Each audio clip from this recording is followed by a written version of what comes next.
Greetings, body jugglers. In case you do not know what body juggling is, this is body juggling.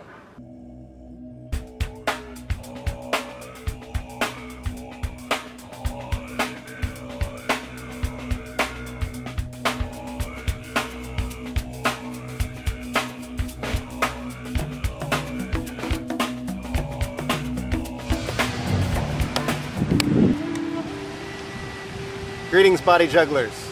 Welcome to the Body Juggling Training Podcast 001, first episode. We got a lot of stuff to cover and a very small amount of time to do it, so I'm just going to lay everything out real quick. The purpose of this podcast is extra material for teacher training students, but I wanted to make it general so that anybody could learn and grow from it as well. So we're going to cover lots of little bits and pieces of the basics, the fundamentals of the practice. But in every episode, we're going to really focus on one exercise and teaching it to you from top to bottom, so you'll really know what to focus on as you're doing it. In the classes, we don't really have time to climb inside of each exercise because we have so many exercises we have to get through in an hour-long period. So these podcasts are really going to be about teaching you how to really feel your body, find your center, discover how to control it, and then release that control into effortless flow. This episode, we're going to dip you into some of our testimonials, show you how other people are experiencing this process. We'll do a little quick tidbit on effortless being, which is the 7-week process that has developed itself out of all of this work that I've done with myself and others.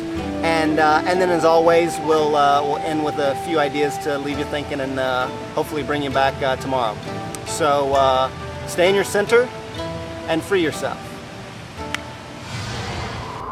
My favorite thing about body juggling is the balance that I've been able to learn, not only while on the ball and with my body, my physical body, but the balance with my mind, even the balance within my spirit.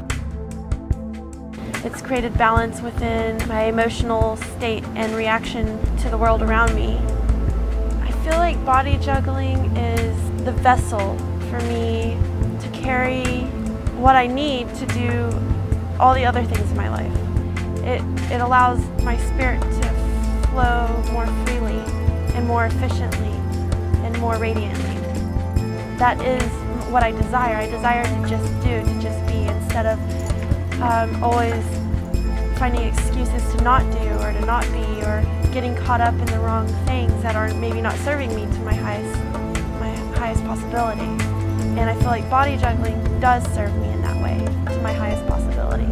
And I feel like if I just do it, then everything else will start falling into place.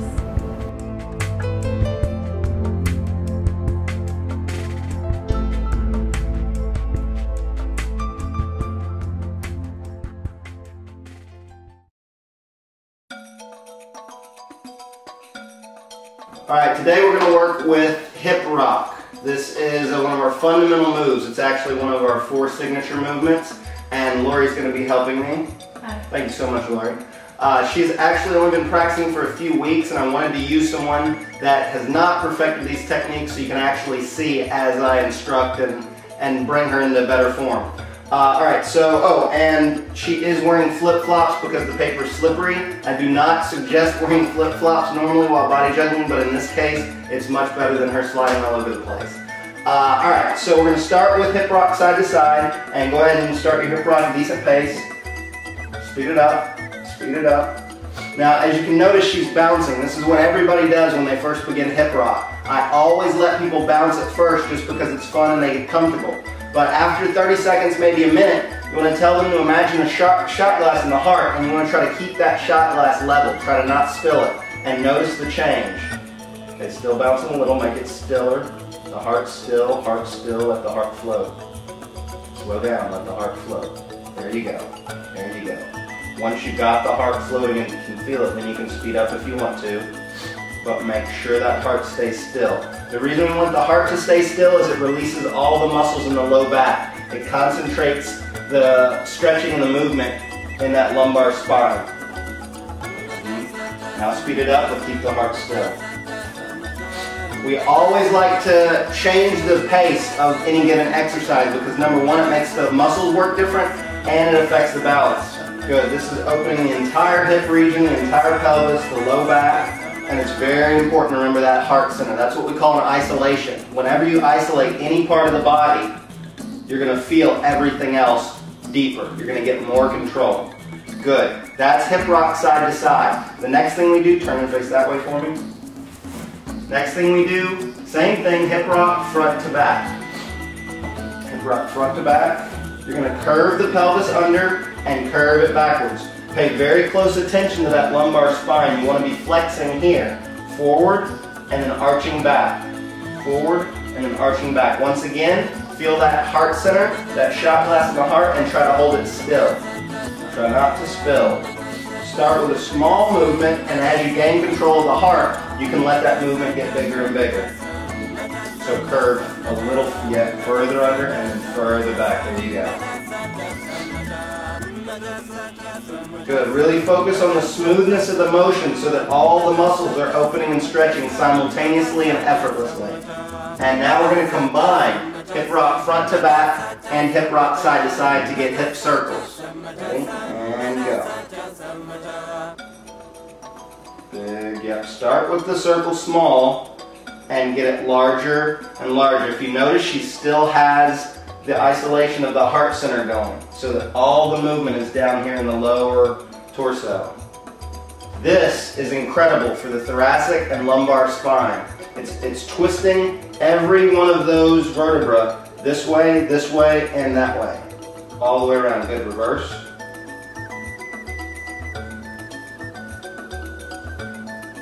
As you get deeper into the movement and the muscles release more, you can go faster and you can make your circle bigger. So see if you can get a little bit wider. Yes, there you go. Still holding that heart center still. Good. And reverse. Just that wide. Good isolation. Heart always staying over the center of the ball. Good. And come back to center. This is a great warm-up for the low back. All of our exercises, all the warm-up exercises usually go from 1 to 2 minutes in our classes. Make sure you take people through at least 10 minutes before you have to get them doing anything really strenuous with the body. So hip rock side to side, hip rock front to back, and then finally hip circles. Good job, everyone. Stay in your center and free yourself. Good job, jugglers. All right, today we're working with sensation. We always start with sensation, feeling, that's the beginning. And the way we tap into sensation is through relaxation. So we only got a couple more minutes before we have to finish because that's all the space we get. But we're going to go ahead and do an exercise real quick. So sit up tall and straight, take a deep inhale, and when you exhale, let everything in your body relax and melt like butter. Good. Inhale again, up tall and straight. Exhale, let everything relax and melt like butter.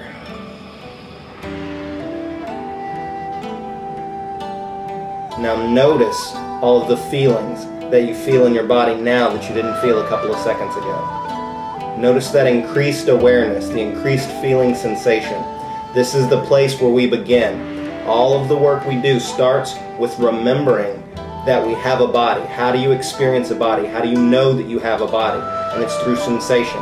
From there, we can go deeper and deeper into the other levels of being. Remember, we have 7 levels of being. Each one of these podcasts, we're going to take you a little bit deeper. So please make sure and come back. If you enjoyed this, like us, add the link to Facebook, Stumbled Upon, Dig, whatever your favorite sites are.